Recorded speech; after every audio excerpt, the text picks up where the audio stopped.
काय मग ठाणेकर, घोडबंदरच्या ट्रॅफिक मध्ये तासनतास अडकून कंटाळा आलाय ना? मग ही बातमी खास तुमच्यासाठीच आहे.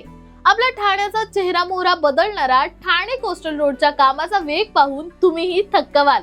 मित्रांनो, फक्त 8 महिन्यात 50% पायाभरणीचं काम पूर्ण झालंय. विश्वास बसत नाहीये ना? पण हे खरं आहे. हा 13.45 किलोमीटर लांबीचा 6 पदरी मार्ग गायमुख ते खारेगाव दरम्यान तयार होतोय. डिसेंबर 2028 पर्यंत या रस्त्यावरून गाड्या धावायला लागतील असा अंदाज आहे. इंजिनिअरिंगचं कौतुक करावं तितकं कमीच आहे.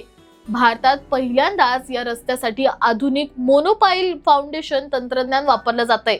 MMRDA हे काम इतक्या वेगाने करतंय की हा रस्ता एक नवा बेंचमार्क सेट करेल.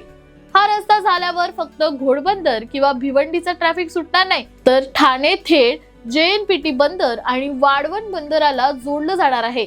म्हणजे ठाणे भाईंदर कनेक्टिव्हिटी आता एकदम स्मूथ होणार आहे.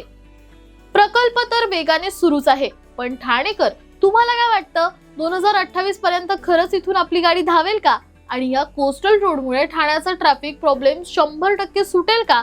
तुमची उत्तरे कमेंट्स मध्ये नक्की सांगा.